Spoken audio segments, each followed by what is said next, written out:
సత్యనారాయణ స్వామి వ్రతకథలో భాగంగా మొట్టమొదటి శ్లోకం ఏకదా నైమిశారణ్యే ఋషియస్సౌనకాదయః ప్రపచ్చురానతం సర్వే సూతం పౌరాణికం కలు.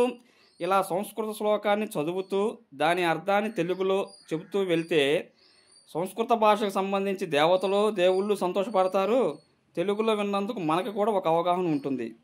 గుర్తుపెట్టుకోండి, మనం ఒక యాపిల్ పండు తింటే అది యాపిల్ పండు తింటున్నామని కళ్ళు మూసుకొని తిన్నదానికన్నా చూస్తూ ఆనందిస్తూ తిన్నదానికి మనసుకి తృప్తి కాదు, సంతృప్తిగా ఉంటుంది. అలానే పూజా కార్యక్రమం కూడా మనకు ఆ సంస్కృత మాటలకి అర్థాలు తెలుసుకొని పూజ చేయించుకుంటే మనసుకి ఇంకా సంతృప్తిగా ఉంటుంది, వినేవారికి కూడా ఆనందంగా ఉంటుంది అనేది నా ఉద్దేశం. ఖచ్చితంగా ఇలా శ్లోకం చదువుతూ దాని అర్థాన్ని లాంగ్ వీడియోస్లో పెడతాను. ఇరపని రామస్వామి, సాంస్క్రిట్ పండిట్.